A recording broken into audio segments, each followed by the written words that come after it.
All right, everybody, we are back for another episode of the Let's Heal podcast. Today, I have the privilege of sitting and talking with the one and only R. Wayne Woodson. We'll get into who he is in just a minute, so everybody stay right where you are, and we'll be right back.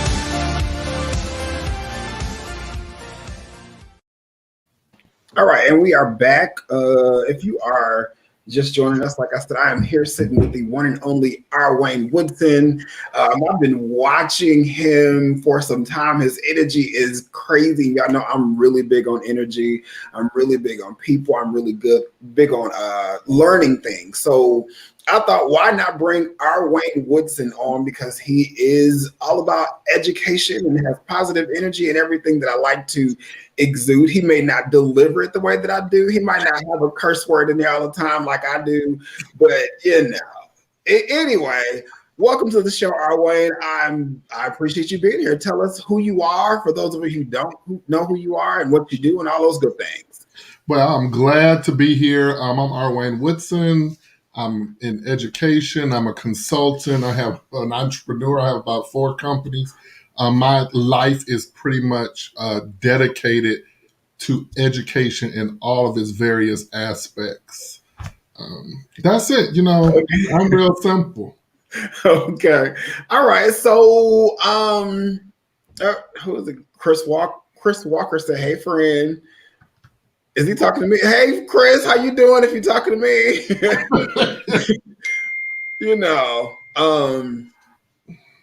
yeah. Anyway, everything is going off right now. I got the notifications going off. I got people. I mean, I have 2 shows. I understand. Oh my gosh. So yeah. Hey Chris, how are you? He said I was talking to you. How are you? We need to catch up really soon. So for those of you who just joined us, like I said, this is R. Wayne Woodson. He's all about education. He has several businesses, and I think did you launch your magazine already, or is it? I am launching. The launch event is June 4th. Okay. Actively working to get everything done. Trust me, I definitely understand. So we're going to talk everything education, from the beginning process to going through it. So tell us a little bit about your educational experience. What was your educational experience, and what made you get into what you're doing now? Okay, so I'll start by saying I swore my entire life to my mother, who was a 37-year educator, that I would never be in education. Like, that was the one career field that I was never going to do. Okay. I went to school to be a musician and to be an attorney. I was a musician for a while. I never have been an attorney. But I went to a magnet academic school in Detroit. Mm-hmm. And interesting, although it was an academic magnet school, it had one of the top choral programs in the state. So I started this music thing. I tell people all the time, I got in the choir because I needed credit, and I was only going to be there for like 4 months. And then, 3 years later, I was still in there. So that means you can hold a note. Huh? Well, yeah, I can, because actually I was an opera singer for like 4 years. Okay. So that's something that a lot of people don't know, because I don't really promote that part of my life. Well, we might have to convince you to hit a note or something before you get off this. We'll have to really think hard on that. So then I went from Renaissance and I went to Morehouse. Like I said, I was going to be a lawyer at first. Mm-hmm. I got in the music program. I quit the music program. I went pre-law. Hated it. I was doing well. Switched back to music. So I say, now I was on the extended release plan for my undergrad. We did not get out in 4 years. We didn't get out in 5 years. It But happens. after that, yeah, it does happen. I tell my students all the time, no one in any job I've ever applied for asked me how long it took. They just asked if I have a degree. That's it. So just finish. It doesn't matter how long it takes. Just finish if it's something you want to do. Yeah. I worked for a while in the nonprofit sector and all of that. Went and got a graduate degree, lived in Europe, have a number of graduate degrees. Okay. Now here we are doing all of these things that I swore I would never do. Like I never wanted to be an entrepreneur. I never wanted to be a writer. And I certainly was not going to be an educator. Yeah. Now those are all the things I do on a regular basis. Well, see, okay, so all these things that you said that you were not going to do, it's kind of written in your destiny and part of your bloodline and lineage. So tell the people who you really are. Not now, okay, the spotlight is yours. Showboat and boast a little bit. It is all your. Tell people who you are. Like you see this melanin skin right here. So I am a Woodson. Right. I'm the great grandnephew of Dr. Carter G. Woodson, who's been able to father a Black history. Yeah. That has been ingrained in me since life. And I have a book coming out that really talks about. It's called Growing Up Woodson, and it really talks about what that was like. Right. It also contributed to the fact that I never wanted to be an educator. Right. When people were having vacations, we were going to events like museum launches and banquets and library openings and monuments. And I was like, I don't ever want to do anything with this at all. I want to do something way on the other side. Right. Something that'll put you in no room of events of people talking big words all the time. Right, where I have to, smile and pretend like the egos are not getting on my nerves sometimes. Yeah. Or where, a lot of my career has been in white circles, where I have to keep validating my intelligence. Yeah.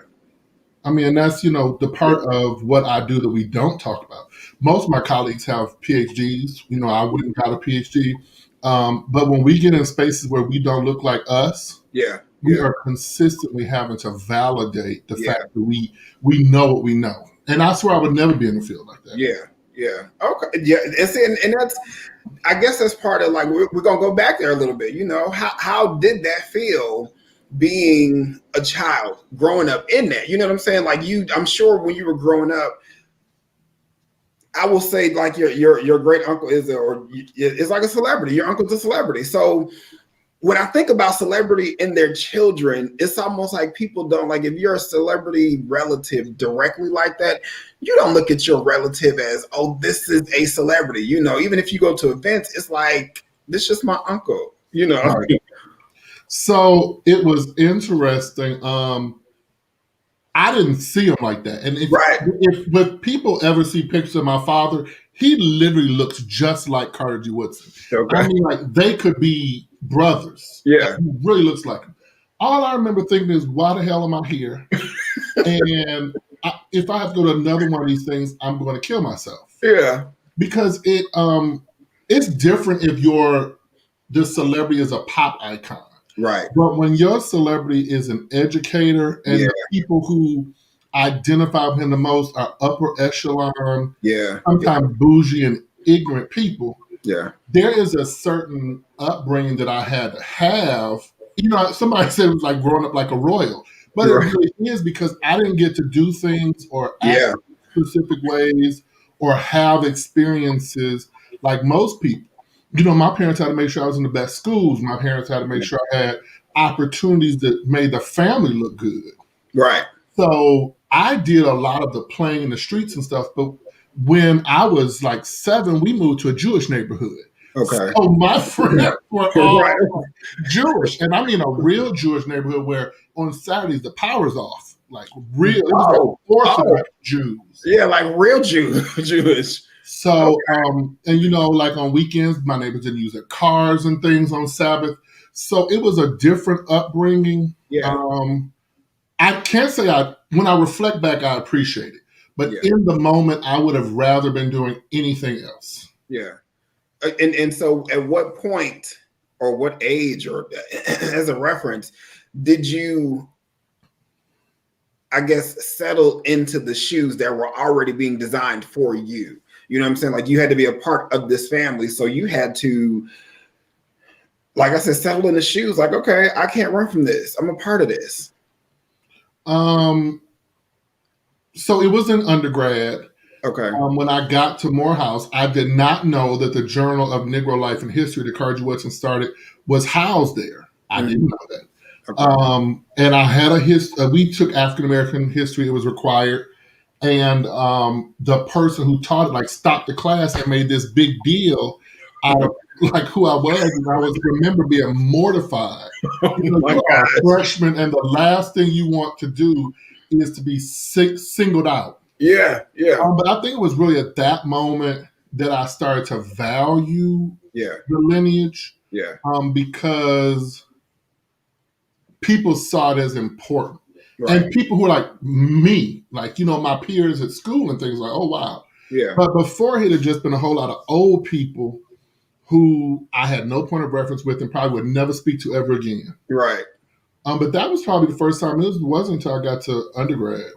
Oh my gosh. That's a long time. So that's like almost like 20, 21, something like that, somewhere in there. Like, I was almost 20. You went all those years before it was like, okay, now I get it. So, I really can't say that I identify or understand with that. That's why I'm asking the questions, because to, mentally put myself there, it would probably be nerve-wracking almost, like you said, to be a freshman in school at HBCU, because you went to HBCU, and it's like you are who you are. So did that change people's interaction with you in the school, the other students, your peers? Did it change the interaction with students? No, but the staff and faculty administration, yes. Okay. Because students knew he was important, but the adults, and I'm saying adults because people ran school, value the importance. And so it was a big difference. But I always tell people, it's like, if you see the movie The Princess Diaries, when she finds out she's a princess, she's like, no. That's kind of how I was undergrad, like anything else. Right. Right. And then you just kind of have to get to a point where you just like settle into, this is not something that I can run from, I deal with. Because when I was growing up, like my dad did lectures and stuff and all of that, but I just was not interested at all. And you were going the complete opposite way. So now let's fast forward a little bit. After you did all of that and you went into music and things like that, what brought you back to education? Because you fought so much to get away from it. You experienced what you experienced. You actually did get away from it, but what brought you back? If it's your destiny, it will happen no matter what you do. Definitely. And so I actually, when I first got out of undergrad, worked in the education department at the Atlanta Symphony Orchestras. And I didn't think at the time I was doing education, because I wasn't. I was working in arts administration. Right. I left there. I went to grad school for music, but then I started working for the Boston Children's Chorus at the Massachusetts Historical Society. And then I got the job as a director of education and community outreach at the Florida Orchestra. I did not realize I was segueing into this education thing. I was just, working in the arts, and I was fine. Right. But it kind of pushed forward. I worked at Georgia State when I was a grad student. And then I took a part-time teaching position at Payne College in Augusta, which pushed my career faster than I ever imagined. I mean, to the point that when I left, I was over all of student affairs and enrollment management. Okay. So it was kind of an unintentional push education. Right. And when I finally realized what was happening, I was at that point, I guess, just reserved to, I guess this is what I'm supposed to do. Right.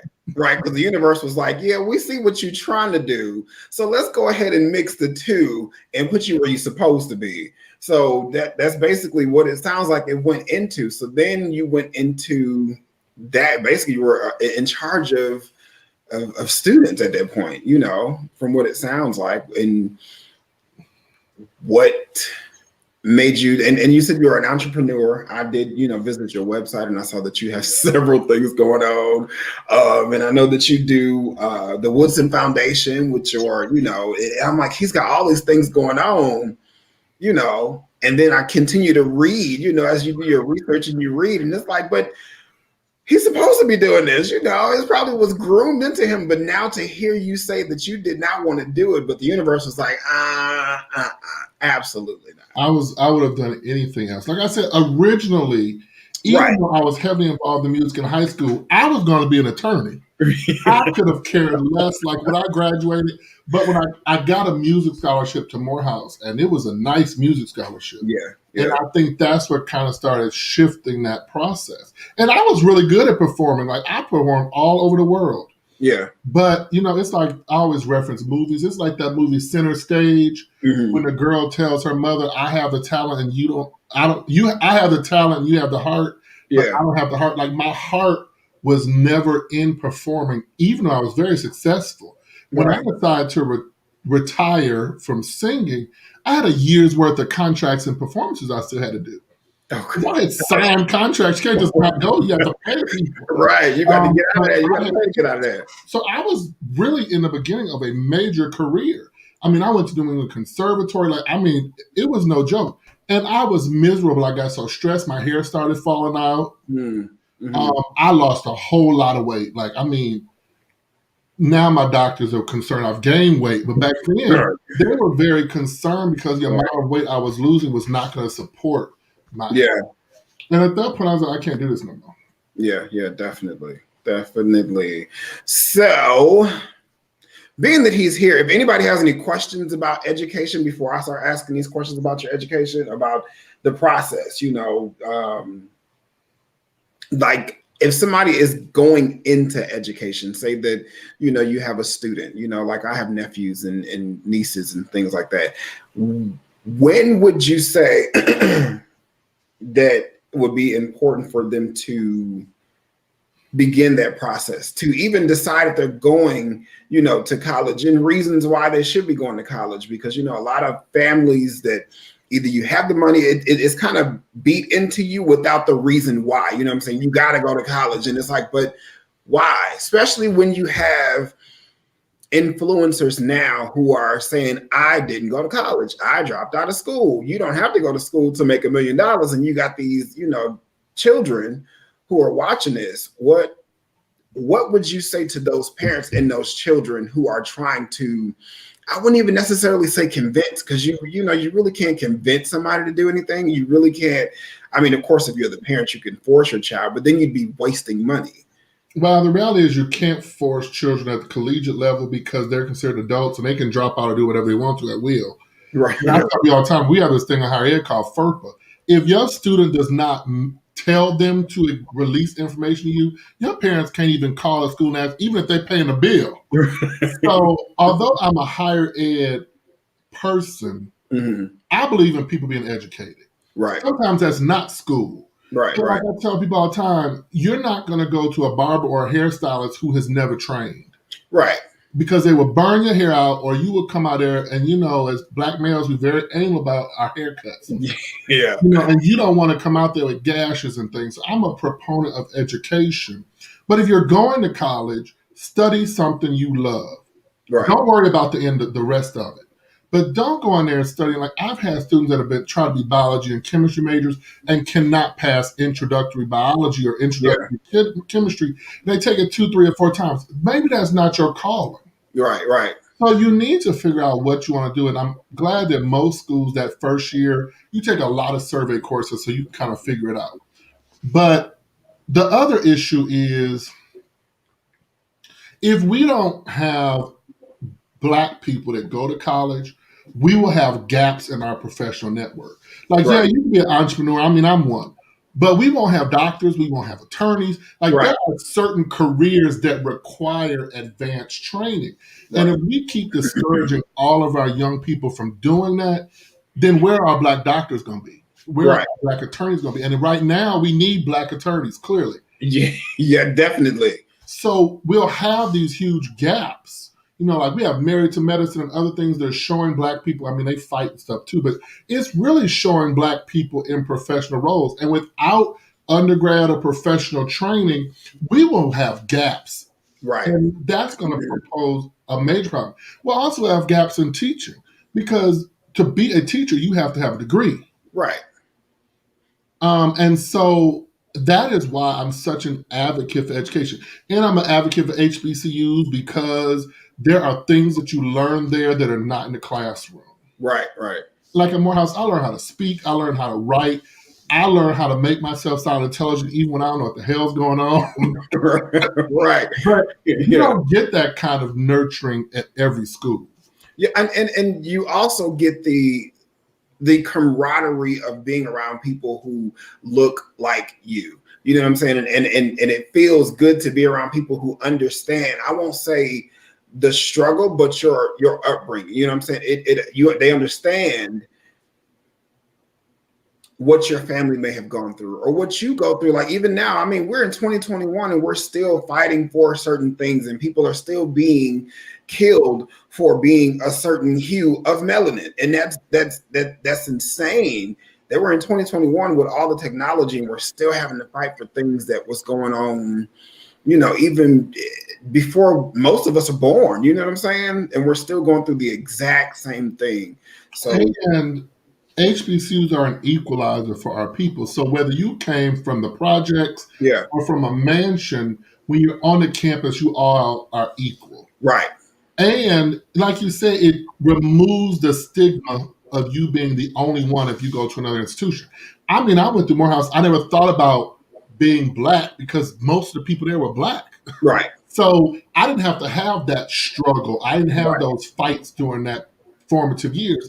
And undergrad really sets the tone for the rest of your professional career. Right. I have a lot of friends who didn't go to HBCUs, and although some of them are doing well, you can tell. It is like very obvious when you have certain conversations, and I'll just say that. Yeah. Okay, y'all better watch how y'all talking with Dr. Woodson, because it fell. So, I mean, what was the one of the things that stood out to you being at an HBCU? You know, I mean, I'm outside of being a Black man, outside of being around people who understood you. What was the thing that kind of stood out to you? It's the same thing that I do to my students. I was expected to do well. Okay. And that was a new concept for me. I know my family had expectations. Right. In my educational pursuit, even with high school in Detroit, everybody who was in a teaching position did not expect me to do well. Right. Like I tell people all the time, the counselor who was over college admissions wouldn't submit my materials. She told me I was not college material and I should probably go to a tech school. Yeah. And so, you know, when I got my final degrees, I made sure I sent her a lovely letter with my title at Payne and all of my credentials. Right. But, you know, so I think that is critical. Like there is an expectation that you are going to do well and be successful. Right. And everybody on our campuses pushes you to do that. Now, sometimes they annoy the hell out of you. Mm-hmm. You be like, well, leave me alone. Right. But they see the end game before you do. Yeah, it's the persistence that actually push you through that process. You know, like you said, they see where you can go or what you can do or what you can access, which, you know, a lot of times we don't see it when we're currently going through it. You know what I'm saying? It's the same thing, like, you know, our parents tell us things and then, you know, after you're 30, you're like, oh, I guess they knew what they were talking about. Exactly. Like your 20s, you're like, whatever. And then you start kind of like, I guess they made sense. It's the same thing in education.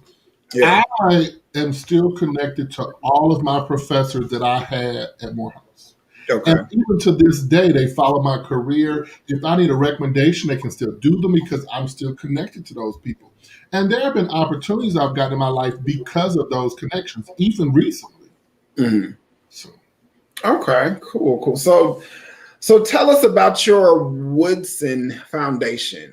Wait, before you go into that, let's take a break. Let's breathe a little bit, because I feel like we've been going. We've just been going. We'll just do like we'll be right back, y'all.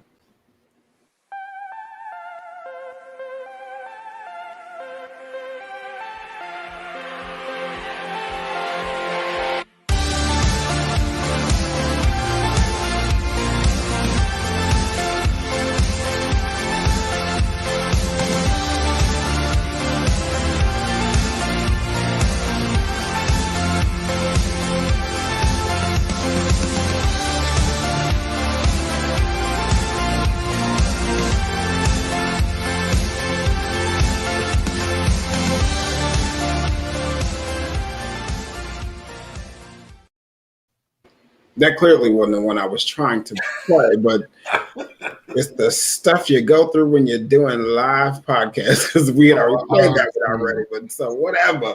So, like I was saying before, the Woodson Foundation. Tell us what it is first. The Woodson Foundation provides support to students at HBCUs. So sometimes that's scholarship, sometimes that's services. This year we had a student that had a major death in the family. We had to provide some assistance there. But the whole goal is to support students at HBCUs because there is a great need. And as you mentioned earlier, a lot of our population has not prepared financially for the expense of going to college. Right. You know, when I went to Morehouse, it was like $12,000 a year. It's now $50,000 a year. So, I don't know many average families that are able to pay for that. Right. So, and like right now, the foundation's in the middle of this $50,000 scholarship campaign because we have a lot of requests for next year already. And so we're trying to meet those. So you initiated that based on the need for funding, or was it just what was the idea of the concept that actually brought you to that to build it? What was the need? What were you trying to fulfill? Well, I have a lot of mentees and I have provided a lot of assistance to students personally. Okay. And I was like, this can't just be an issue for the ones I'm connected to. Right. I started doing a lot of research, and this is a problem in a lot of schools, even to the point, last year we had a student that had like a $1,500 balance or they wouldn't be able to graduate. So it is a large thing across the demographic. And I believe in, the Gandhi quote, be the change you want to see. So when I see challenges, I do what I can to address them. Yeah, definitely. So you saw the need for the change to, I guess, bridge the gap. You know what I'm saying? Because if you're not prepared, and when you go to a school or when you go somewhere and it's like, hey, I didn't plan for this. This wasn't in the budget. So, That's really what it is. Our families often, and I experienced this even when I was at Payne, it saddens me that one of the number one reasons that students don't finish is financial. And sometimes it's not like they owe $15,000 or $20,000. Sometimes it's they owe $1,000. Right. But it's a business. So schools can't survive being benevolent societies to everybody. Right. There comes a point where there has to be some investment. Yeah. And I have seen a number of students that have just quit because either they can't afford it or they have to work and it's just too much to balance. Because undergrad is a full-time job. Yeah. It is not like grad school where you take it 9 credits, the class only meet a few days away. Like undergrad is a job. Yeah. It is. And when you are trying to balance work and school, it's a hard thing to do. I got another comment on here. Our K-12 system doesn't set it up effectively. Grateful to have these forms of organization, says DeAndre Pickett. Yeah, that's Dr. Pickett. He runs the For Brighter Futures Foundation. Okay. So yeah, we definitely need things like this, because people like you who are educating people the right way. And then also, when you educate somebody, you kind of just leave them to figure it out themselves. They still have you to come back to. And, like you said, be a mentor to them. I need help with, I trust you, because building trust starts with that process, because at that point you start growing into your adulthood. You know what I'm saying? Like building the relationships that can be long lasting over the years. So, somebody like you is definitely needed. And we've expanded our college readiness program, and we are setting up contracts with school systems across the country to start preparing those students even academically in a sophomore year. Because the other challenge is, when I was at Payne, admissions reported to me. And what we find is they get to that last moment of high school and they don't meet the qualifications to get in. You cannot adjust 3 years of poor performance in a semester. And those things impact scholarships. They Yeah. impact so Yeah. much. And so we've expanded our college readiness program so that we can begin to prepare those students in 10th grade. Yeah. And you said sophomore year, because I know that when I was in high school, we did, because I graduated in 2000. I'm aging myself now. So when I graduated, they didn't start really talking about and really pushing it until like my mid junior year, and that's when they started offering the college tours and things like that. I'm not sure how they do it now. I don't have any high schoolers in my life, so I don't know how they do. It's pretty much the same, and it is a defective system. Because if you decide the last semester of your junior year Yeah. go to college, one, you haven't started preparing financially more than likely. Right. And two, if you have academic deficiencies, you can't fix them in 2 semesters. Right. But the system, I mean, I hate to say it, but the system is not really set up for us to go to college. Yeah. Yeah. That's why they have the school to prison pipeline. Yeah. We are not supposed to go to college. Right. And so the fact that HBCUs educate such a small percentage of the higher ed population, but graduate the most Black people, says a whole lot about the impact they have. Because most of us, I'm from Detroit. I was supposed to either end up dead or in prison by 21. Right. Exactly. Like that's the expectation. And so a lot of my colleagues, we're really working to change that. Now, I don't do below high school. I am very clear. I am not a kid person. Like I have godchildren and all that, but I can't be in a room with 35 middle schoolers. Oh my God. Dr. Pickett says, and high school counselors aren't prepping students effectively or providing piss poor advice, which is true. When you go through and you see things like you talk to, I mean, even when I was in high school, it was like I did not know who to go to help me. I don't need you to necessarily answer because I'm a hands-on kind of person.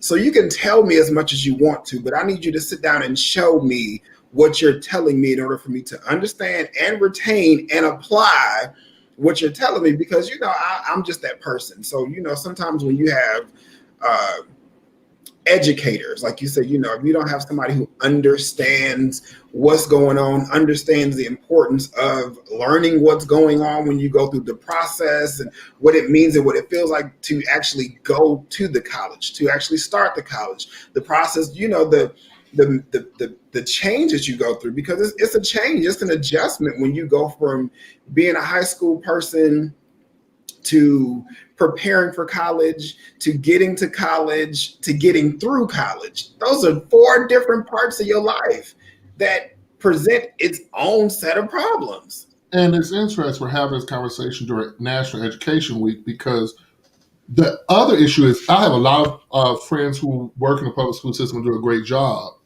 The problem is that the system is broken. And I have my soapboxes about our educational system, but the whole system is broken in many ways. But one of which is academic success in the high school level is not set up to really support the students. Like at college, if your professors know that you're having challenges and things, there is a plan in place for support. But if you're in a high school and the high school's already having financial problems, you have students that are falling through the cracks, because where do you send them? Most of them don't have a fully staffed tutoring center like most universities and colleges, with a whole staff that's only goal is to support you. Yeah. So high school is not set up correctly in a manner to support the students who might have challenges. Now, if you don't have challenges and you just breezing on through, that's great. But even me, I did not do well in high school. I went to a magnet high school for academics, and the only reason I really graduated is because you had to make a minimum GPA to stay in there, and I made the minimum GPA. But in my class, for 186 students, I was like 124. Okay. So, I had issues, and it wasn't because I wasn't smart. Found out later I was bored. Yeah. I have an issue that when I'm bored, I don't engage. Yeah. But there are other things that impact academic success that have nothing to do with classroom learning. Yeah. definitely. So Dr. Pickett has another question. He says, what advice would you give to a parent of a first generation college student? Because there is a lot of that going on now where you have a lot of first generation, even looking on social media when you know people are graduating, first generation college graduate. And I'm like, that's, I mean, I still have some first generation college graduates that are in my family. And I come from a big family on both sides. And I'm still like, wow, y'all. Well, the challenge is most families that come from socioeconomically disadvantaged neighborhoods, the goal of going to college was not in the radar for a lot of Mhm. parents. My recommendation is always don't be ashamed to ask for help. Like, it's your education, whether that's academic help, whether that's financial help. If you are having some mental challenges or you're stressed, overwhelmed, go to counseling center. Yeah, But especially in our culture, there is this stigma that if you need help, something's wrong with you. right. And what happens is by the time someone may notice, it's too late. Case Yeah, in point, I had a student when I was at Payne, like there were like 4 major deaths in the student's family. Close. That yeah, would strain anybody out. yeah, definitely. But she came back to school because the campus was her safe space. But Yeah, if she hadn't come to talk to me, we would not have been able to provide her the support she needed to get it together and to press forward. yeah. And that's why it's so important that administrators and faculty and staff members do more than just their jobs.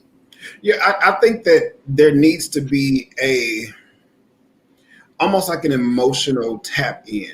You know what I'm saying? Like when you really truly do what you love, because my personal feelings about people who are in education is something that you tend to love to do. You know what I'm saying? You're doing something that you love to do.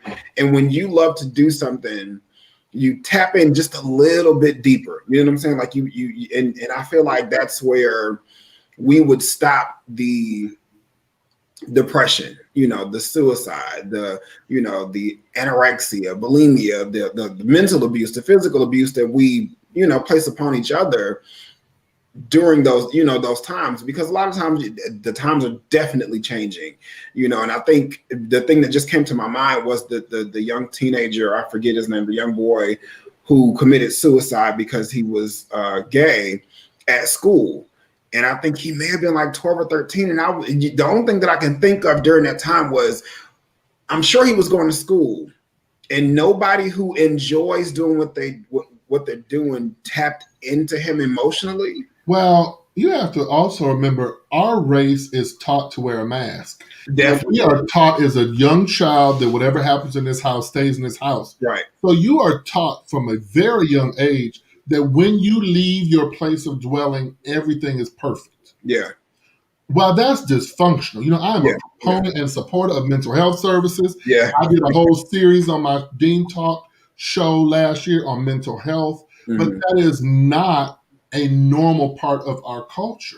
Right. We are taught, and I mean, you have students that see their parents beating each other and stuff at Yeah. home. Yeah. We'll never mention it. We have our students who are sexually abused because our culture says when you leave home, everything's okay. Now, a lot of that has to do with civil rights and the way our people were abused during, Mhm. slavery and the antebellum period and all that.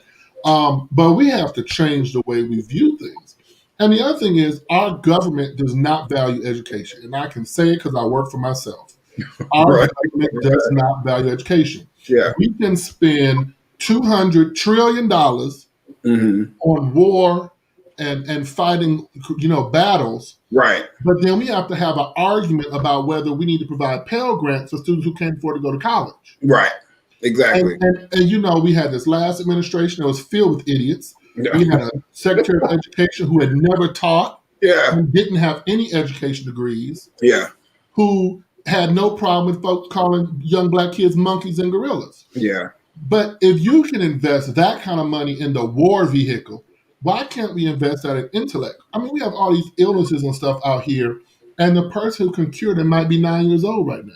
Exactly. Or even like take some of that money away from the prison system and the expectation that, the black people will automatically go from straight to high school or straight from, grade school to prison or death, kind of change the narrative.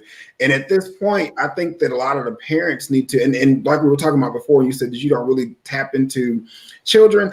I don't really have a patience for children either anymore, but I still feel like if you have children, it is your job to tap into your child to help them figure out the direction that they need to go, so that they're not waiting until, they get to high school and they're only dependent on the counselors, the people And that some they of that responsibility also has to be our communities.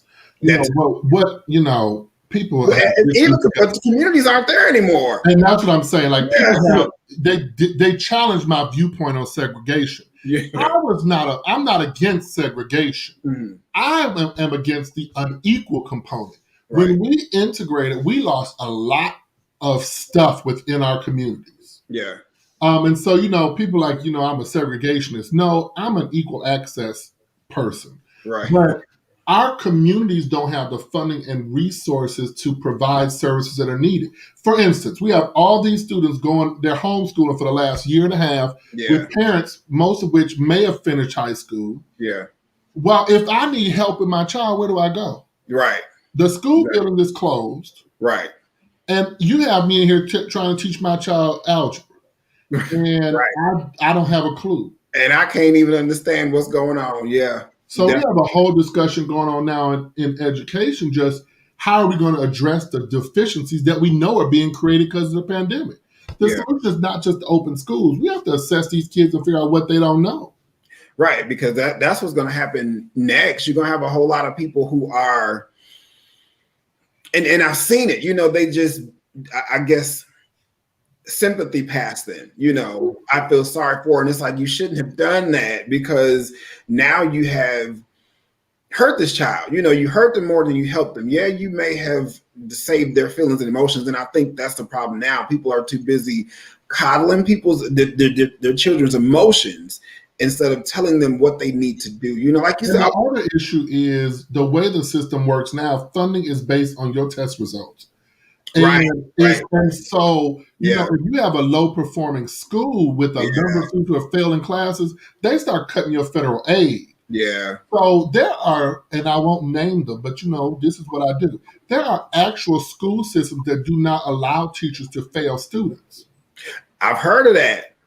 Because the funding is based on your data, on your statistics. And if you are a low performing school, logic to me would say they probably need more money. Right. But the stupid system says they have low statistics, so let's cut their funding. But if the school is already low performing, how are they going to do more with less? And some of these schools have 10, 15,000 students in them.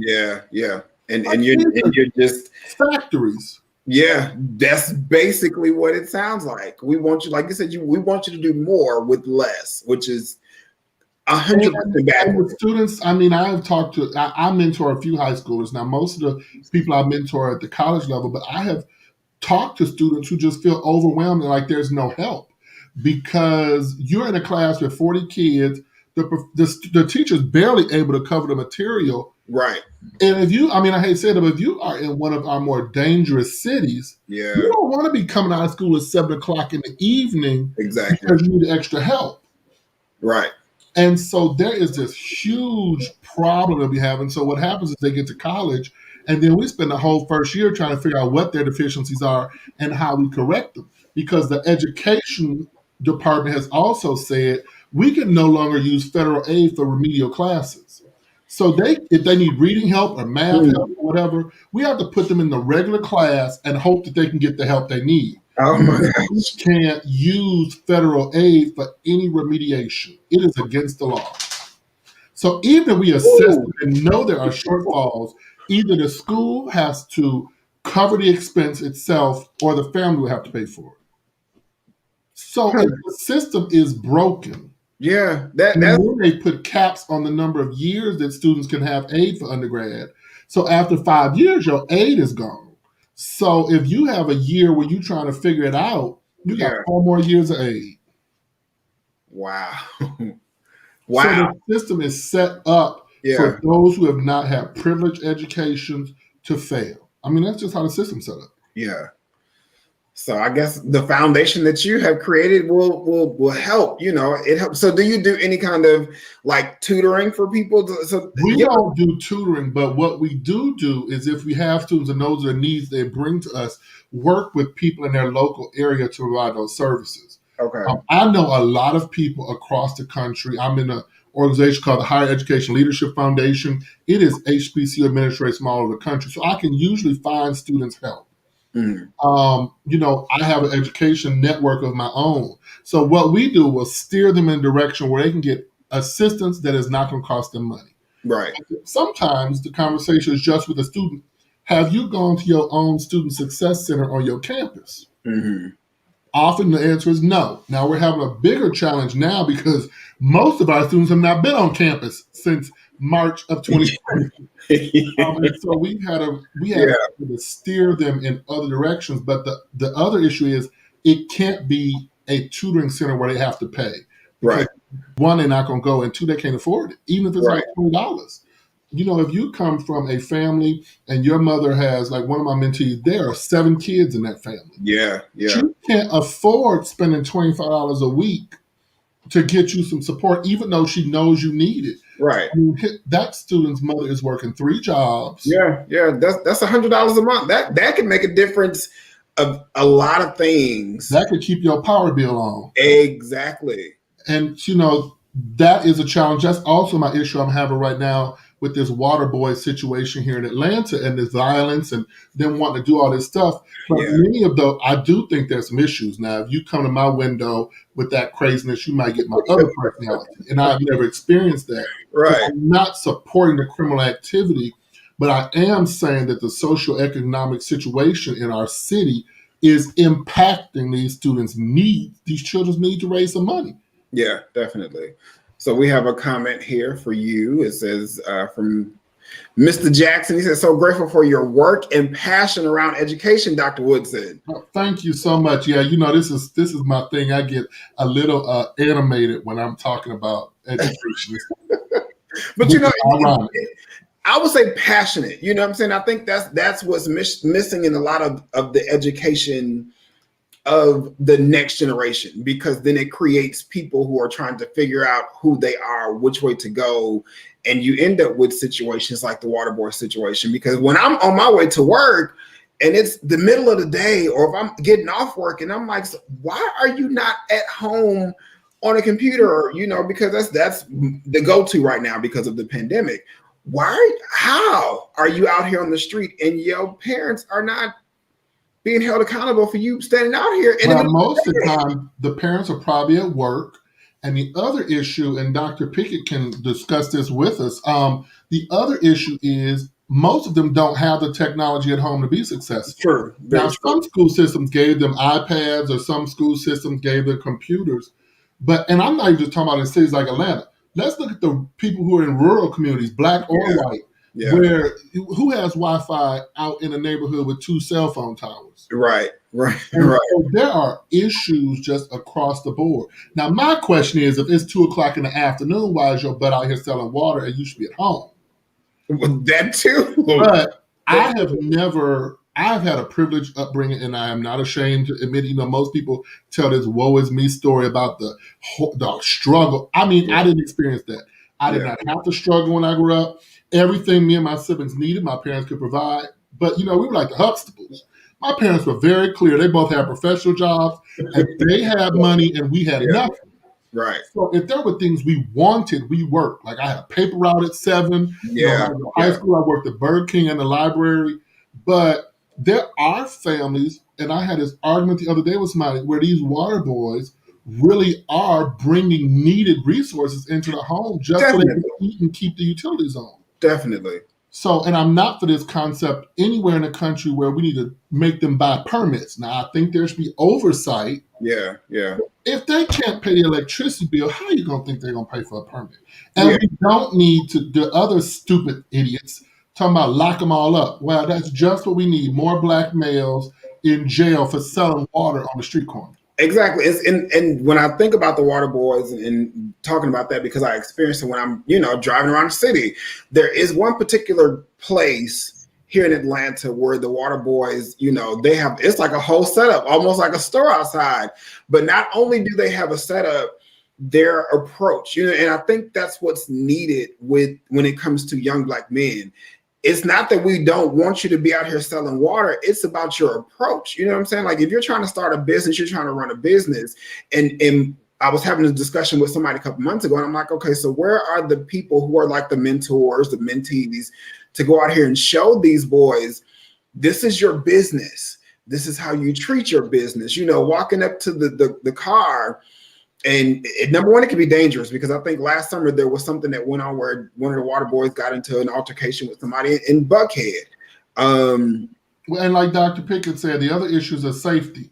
I get nervous the way they pop in and out as traffic. Yeah. That is not safe. Yeah. Like, when I was growing up in Detroit, the city had a work program for students, and I think that would be something that would be beneficial here, a program where they learn how to do this, they learn about real entrepreneurship, and that there is some oversight for the young people. But I tell you, the moment that I have one who comes up to my window, I've seen them hit people in these videos. Yeah. They're not going to get Dr. Woodson, who's an educator. They're going to get, the Woodson that came from Detroit, right, and was born on 7 Mile. Yeah. Where the names are. The one that I'm talking about, like their mother, she's out there. I don't know what her circumstance is, but she always sits in the car and watches him. And you can tell when the supervision, like, Dr. Wilson said, the supervision is there, and it becomes a different experience to the person who's in the car. Like I've experienced the ones, because I where I live at, in the area I live at, like you see them coming and not one comes, they all come to the window. And over where the other experience is like the mother's there, they're set up, very professionally, they approach you the right way. You know what I'm saying? It, like you said, the supervision needs to be there. And I feel like. But it also speaks to the fact that a lot of our young people have no home training just in general. Because, we used to sell stuff when I was in the bands and things, like elementary, middle school. I would have never thought of running up somebody's car and them and hitting them. No. Or even reaching in their car. Yeah. And the other thing about the safety is you're going to get the wrong one and you're not going to make it home. Yeah, yeah. Because I know Atlanta's the black mecca and we got all this professionalism going on, but we got just as many thugs as any other city. Exactly. And the moment you run up on one of these cars like that, they would just shoot you and drive off and continue their day. And then no one even know you're not here anymore. So, but it's the same thing with the educational space. The preparation for being a constructive member of society is lacking. Yeah. And this expectation that the world owes you something. Yeah. Oh, that entitlement. With little effort on your part. Yeah. My grandmother said this microwave generation. Yeah. We bought her a microwave and she never plugged that thing in until she died. We bought her another one because that one got old. She didn't plug that one in either. But this instantaneous everything. I mean, right. Because some of these people in these churches, you catch them at the wrong moment. Oh my God, yeah. I think that there's a lot of, well, I appreciate everything that you're doing. So I mean, I feel like there's a lot that's needed when it comes to what you're doing as far as, even education. Even with the water boys that we're talking about, you're gonna have to have some kind of education in order to be successful and move ahead and what you're currently doing. Because, in high school, I was to go to school. I'm an entrepreneur too, in addition to working a regular job. But I've always been that way. In high school, I worked a part-time job, but I was an entrepreneur right out of my locker. And I knew that education was going to be what I needed to make sure that I was able to count correctly. And I was able to, to get the contracts that I may be needing or something like that in the future.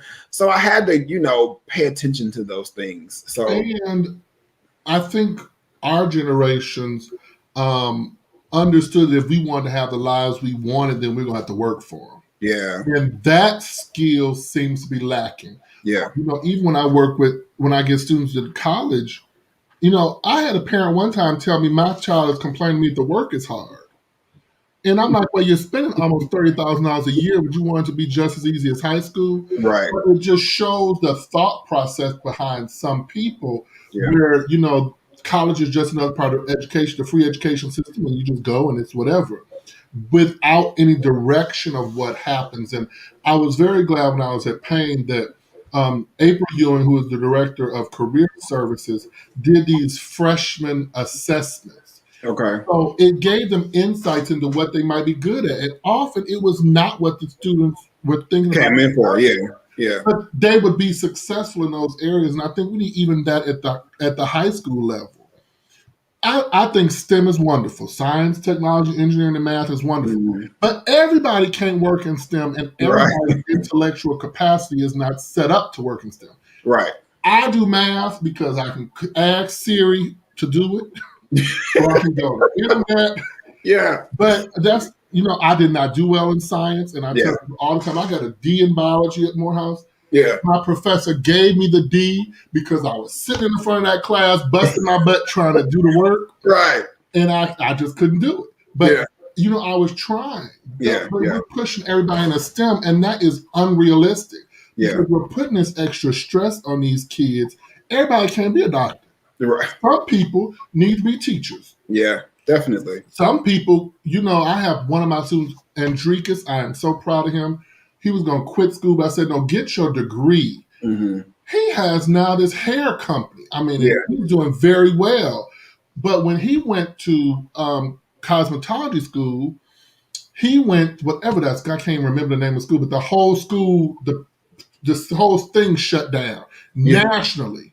And the people were just going and falling all over the place and screaming. And he's like, well, I have a degree, so I'm not worried about this. I'm always going to get another job. Right. So that is the benefit of having a college degree. That contrary to what everybody says, there are some skills that you get during that process that are transferable. If you can't communicate in writing, you're not going to get no job because they can't read your cover letter. Exactly. And if you get into the interview and can't speak English, they're not going to hire you. And I'm not going to decipher your emails that you write in text language. Yeah. I used to edit them and send them back to my students. Because these are skills you need. I don't care if you work at McDonald's. You still have to read the cash register. Right. And you have to be able to write, grocery store. Even if you work at the grocery store, if everything goes out, what they going to give you? They're giving you a calculator. And that's what you're going to get. A few weeks ago, I went to a Burger King, and the manager came screaming outside, the system's down, we can't serve y'all. And I screamed back, none of you can do basic math? Is the kitchen closed? But that is what happens when we avoid our communities of education. Yeah. Your logic says the computer's down, so we can't serve people. Right. But the kitchen's not broke. No. If you have something that's $2 and something else is $2, that's $4, add the 8-cent sales tax and tell them how much it is. But they can't do that because that's not how the system's set up. And it just irritates the hell out of me. Yeah. But that is what we are doing in our communities. I'm an elder in the Lord's church and all that, but I'm always having these conversations. We're not teaching life skills. We have all these people, and they speak in tongues and run around our churches, but they can't develop a resume and don't know what a budget is. Exactly. But we want them to give more money to the church. But where are they going to get the money from that can't get a job? I ain't even going on that tangent with you because people already know how I feel about organized religion. So I'm not going on that tangent with you because I can't. But my views I know they're a little contradictory sometimes. And Dr. Pickett always laughs because I say I work for myself and I can say what the hell I want to say. Yeah. But education used to be ingrained in every part of Black society, whether it was church, whether it was the community. Young boys would be on the playground and the older men would come out there and school them on things. Yeah. If you saw people, you understood that you need to respect people. Yeah. But education is no longer ingrained in the fabric of our communities. Yeah. And that is a problem. And it's not up to some white people to come and correct it. No. And I think that even outside of the white people coming to correct it, you have to start teaching your children how to respect the elders if the lesson they're going to come from. Because I see it every day at work. I'm like, you are disrespecting this old lady. And all she said to you was, excuse me. and you have a teenager who is being completely disrespectful, and I'm like, y'all don't understand that that is life lessons that you just disrespected. Or they disrespect people who they feel have jobs that are unimportant. You know, Yeah, like whenever I get a new job and people laugh me, the first people I ever make friends with are the maintenance crew yeah, because they keep my life in order. you're right. And because my grandmother was a maid for her whole life, and when she retired, that white family paid her until she died. Mhm. But even when I was at Payne, I moved buildings, and when I got my promotion, the services didn't come with the promotion. But that woman, Miss Cat, who cleaned my office over in the music building, I would catch her in my office if I came early over there cleaning my office because she knew I valued her as a person and her contribution to the institution. Yeah, But this arrogance, we got to figure this out because it's not appropriate. And the it's fact that you have controlling things does now. not make it better. It's controlling things now. So Mark said we didn't have education, and education was kept from us, so we valued it. This generation doesn't value it because they did not have to struggle with it, which is extremely true. Or even the way that they are, or what they think is education, like we talked about earlier today, is social media. If I'm successful on social media, I don't need an education. But how you gonna know if you're being cheated out of your money on social media if you don't have an education that add and subtract your money? And I wish some of these pop stars who promote this, I don't need college, you can be entrepreneur, otherwise, would discuss the struggle. Yeah, Like, everybody's on there with P. Diddy, but I'm old. And yeah, I remember when he was a video hoe. yeah, Like, he'd be in the back of the people's videos dancing. yeah, yeah. But we don't discuss that. We No, discuss the fact that he's worth millions of dollars and right, has a staff and created exactly. all these famous people, but we don't discuss all that it The took to get there. process. Yeah, Jay-Z and Beyonce, they just didn't wake up one day and they were Jay-Z and Beyonce. But exactly. we want, and I say all the time, we want the benefits of what people have without any of the work. Right. I brought one year my choir, I was the director of the choir at Payne also, and we had to cut the budget. So the choir stayed at my house for Yeah. part of that trip. And they were like, you have a mansion. I said, first of all, it's not a mansion, but I bust my tail for this house. Right. And I don't have my parents cut us off after our bachelor's degree. May 31st of the year I graduated, Yeah. I Figure it out. swiped that Amex on June 1st, and my mother canceled all my credit cards and cleared my bank account out. But they guaranteed us a bachelor's degree, and all of us have advanced degrees, but that's on you. Yeah. Yeah. Definitely. But that, like he was saying, like Mark was saying, education is no longer valued. Yeah. But part of that is the system's fault because you're teaching classes for what? Like I have been a proponent of switching how we do high school education for years. At college, you spend the first year in survey courses. Yeah. But every high school in the country, regardless of funding or not, is set up with the same random courses for 4 years. Mm-hmm. Why do I need to take Calculus 2 if I know that I don't want to be a mathematician or a scientist? Right. Right. But we also don't provide any survey courses so they can figure it out. Yeah. Systematic and generational. Yeah. Get a mouthful. Yeah, definitely. That's gonna start a fight, Mark. We ain't starting a fight on here. We trying to. This is called Let's Heal over here. We even though I'm from Chicago and I don't mind fighting, it's called Let's Heal over here. We ain't trying to start no fights. So. But we have a whole lot of work that we still need to be doing, and unfortunately, a lot of people are not doing the work anymore because it's exhausting. Yeah. Like, our teachers don't get paid anything. And when you can go work, I hate to say it, for some other company and make $20,000 or $30,000 more than our teachers. Or, I have teachers that have been teachers for 40 years and have only gotten one raise in the 40 years. We have teachers in this country that are not even making $40,000 a year. Yeah, yeah. And still making some things happen that you wouldn't believe. And still having to pay for things for their students because the schools are underfunded. Now the feds, the last administration started cutting the tax write-off for our teachers who are buying stuff for their schools. Yeah. So the system is set up, like he said, it's systemic and it's set up for us not to be successful. Yeah. But, it is slowly changing because there are people moving into positions of power that want to change it. Systemic, yeah. Um, I'm sorry, you done got me on my soapbox now. You know, I'm I just see, but you know what? We need to hear that. Okay, so um, now we're through the process. We didn't even get through the process, and here we are over an hour. Usually I do an hour. So if I'm y'all so are still sorry. with me, you know you're good. You are good.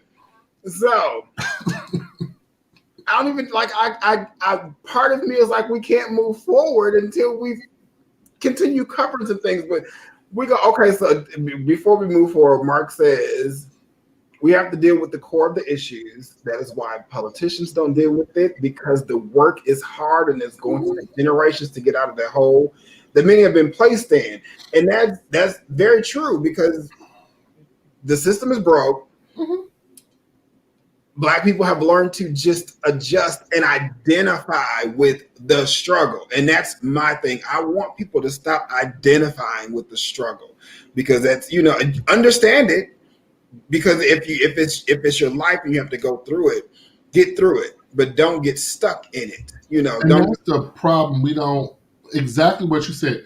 We don't work to get through it. Yeah, We get in the middle of it, and yeah, we just proud to be struggling. yeah, Well, that's not healthy because that kind of mental strain consistently yeah, and all that stuff impacts me. I think that's why a lot of African Americans are dropping dead from yeah, heart attacks and all yeah. this stuff. The struggling is wonderful, but what is your plan for getting out the struggle and moving ahead? Right. Or the lessons of the struggle is what it is, because that's generational stuff. If you passing it down generations that I struggled, so let me teach you how to struggle. What? Or, I hate to say it, but some people like, well, I didn't have such and such, so why do you think you need to have it? I mean, my Yeah, house is twice as big as my mother's home. My mother has lived in that home since 1987. yeah, Um, but that's not the point. yeah. My parents trained me to have a life that was better than theirs. That like Exactly. you have to build upon what we have. I don't want you to live the same life I've had. Yeah. And I think that's what's missing. He said, don't lose hope of the possibility Exactly. to be better and greater. Definitely. And I think, like you said before, I think that mentality is what's missing from a lot of the parents nowadays, because I think a lot of the parents are looking at their own children as their competition instead of saying, let me groom you to be better. Let me groom you to have more. Let me groom you to, learn more. You know what I'm saying? Like it's like they're competing with each other. You see mama and daughter twerking on Instagram together, and mom is pissed off because the daughter get more likes than her. Like, for real? And it goes back to what he was saying earlier. It's a generation. I'm not trying to be churchy, but it's a generational issue because our people have lived without hope for so long. Mhm. People want to act like the civil rights movement was that long ago, but people, it was only like 60 years ago. Right. Like my parents were alive. Yeah. We're not like 5 generations removed, Yeah. and we don't discuss that. Like I did a Black History seminar on my talk show in February, and one of the things we were talking about is that we have learned to remove the parts of our history that are challenging. Right. So we have a lot of Black people who won't even discuss slavery. Like Yeah. what happened? It just never. Yeah. Or they won't Yeah. discuss the civil Yeah. rights movement. They won't discuss how they burned Detroit down and had to rebuild that thing. And so what we do when we lose those big chunks of our history is that we also continue this stigma that we aren't any greater than what we are now. Yeah. Because, I had an argument with a Caucasian friend of mine the other day, and I said, my people were not brought here as slaves. My people built the world, and you Yeah. all brought them here and enslaved them. Right. That is a huge distinction. He was Oh all yeah. semantics. No, you brought members of royal families in Africa in many cases, then put them here and put them in shackles. And Yeah. even with that, they overcame. They developed the whole language. They developed the first music in this country. Yeah. Most of the things you all use, we Yeah. created. Yeah. But when we devoid our young people of those stories, and that's what Carnegie's whole thing was. If you don't understand your history, then you have no hope. Right. But we have to do better because there are stories from those experiences. Like I remember sitting there and listening to my grandparents and my parents talk about the civil rights movement. Yeah. I remember sitting there, with my Uncle John who was beat in a Yeah. fight. Like I remember talking. So we can't Having those allow those conversations. parts of our history to be removed from these Right. young people who think that, they just gonna get Apple phones and they live in this luxurious life. But at the end of the day, if we look anywhere in the media right now, they will shoot you in the middle of the street and get off. Clearly. As a matter of fact, I think that I was watching the news, the police officer that killed the guy, he just got his job back. Yeah. Like, and truth be told, on my show the other day, I was discussing how Chauvin's attorney is saying they need a new trial because it was unfair because of the location and the media.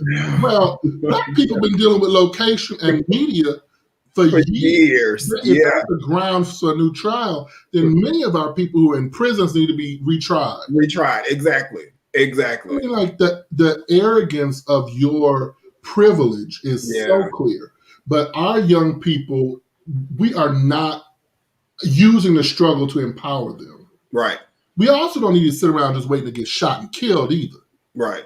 And so I don't want to switch to that, but there is work to be done. Or what happens, especially with our black males when they get to college, I spend so much of my time restructuring their mindset.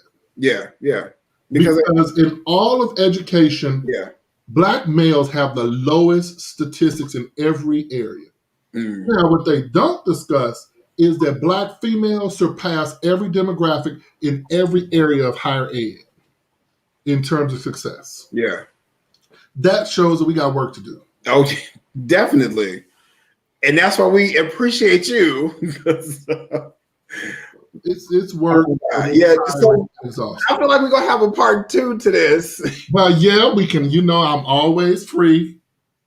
I'm kind of glad that I brought you on here, I guess, alone today. And first, for Mental Health Awareness Month, for my, Feel Better, Do Better campaign, because I feel like these are things that we need to face in order to move forward. You know what I'm saying? In order to feel better about who we are as a people when it comes to being educated about life first, understanding what it means to have and to keep and to use the education that we obtain, from school systems or whatnot. It's important. So, and those of us who promote mental health services know that when you go into counseling, the first things you're going to do is address all the stuff you don't want to address. Every time. I mean, you can't heal if you don't want to discuss the issues at all. And you have to get to the root of it. And that means you're going to have to, if you are looking at things literally, when you dig up a root, you are going to get dirty. So if you don't want to get dirty through the process in order to allow this thing to come up, this root to come up, and you're not willing to do the work, then you're not going to ever move forward in anything that you're doing. Right. In order to heal, you have to dig up the roots. It helps you begin the process of working in your destiny and doing what you're called to do when you start releasing a lot of that stuff. Yeah, yeah. Like, I was an angry, mean ass. Oh, can I say ass for your show? Yes, you can. Yes, you can. I was a mean ass person. Like, I mean, mean, like, people would not start talking to me if they walked up until I addressed them. Like, it was known that I was, like, intentionally evil to people. But when I started doing the work, I realized that was my defense mechanism. Yeah. And that worked so I would never get hurt because no one would get close enough to me for them to hurt me. Right. So the people who are still my friends from undergrad, I mean, they went through hell with me. But they were dedicated to being there. But, if I hadn't gone to counseling, I would have never been able to unpack that, which is why I'm a different person now, which is why people who I've reconnected with recently, I can apologize for how I treated them in undergrad. Yeah, yeah. It had nothing to do with you. Yeah. That was my crap. Yeah. And then Dr. Pickett over here with his 2 cents. Yeah, here we go. We bless God for growth. He's known me a long time. Oh, my God. He was a very old gentleman. Oh. Quite a senior citizen. But anytime you want me on, I am more than glad to come on. Well, I appreciate you for being here today. I'm attempting to put a panel together, a Let's Heal panel. So I definitely have to have you a part of that panel so we could all come together and prepare people for what it's going to take to heal. You know what I'm saying? Because a lot of things need to go back to our family. You know what I'm saying? Like a lot of things that we need to change our mind about, that we become attached to, started with the people who were supposed to protect us from what we're actually going through right now. Right. So, but that's a whole nother thing and a whole nother tangent, and I'm not going into that right now. So, I mean, it's a very valid point. Yeah, you know. So I appreciate you for being here. You are, this was it was fun. It's so funny. You started by saying we have no outline for this discussion, and I don't know how we got here, but you know, well, we talked about every. But you know, I like that structure. I like the flow because it allows us to talk about what needs to be talked about and stop avoiding things that, you know, you go into a certain show and it's like, oh, we only have this time for that. And we got to talk about this. And it's like, no, we are going to flow. We're going to talk about what needs to be talked about. Let's Heal is all about emotions. You know, all, if not all decisions are based on how you feel or your emotions. So we flow with the emotions, and the emotions got us here. An hour and 16 minutes later. So, folks, we didn't get to talk about it. So tell people where they can find you so we can get off here, because we're going to talk after this is over. Tell people where they can find you at. And so if you go to my website, rwaynewoodson.com, everything I do is on there. All my links, my contact information, everything, even the stuff about my magazine launch, which is next month, sponsorships, that's on there. Advertisements, ticket sales, everything. It's just rwaynewoodson.com. It's real simple, and literally anything you want to know about me is on that site. Okay, so y'all, Wayne Woodson will definitely be back. And if you are not following the Let's Heal podcast, I am on all podcast outlets. I'm also on YouTube. I'm here, of course, at Live Well with Tyrell, at Let's Heal Doc, all those other things. And until next time, y'all, I appreciate y'all for tuning in. I appreciate all the comments, Mark, Dr. Pickett, Mr. Jackson, everybody was on there. You know, I appreciate everybody for tuning in and talking today. Until next time, see y'all later. Bye, y'all.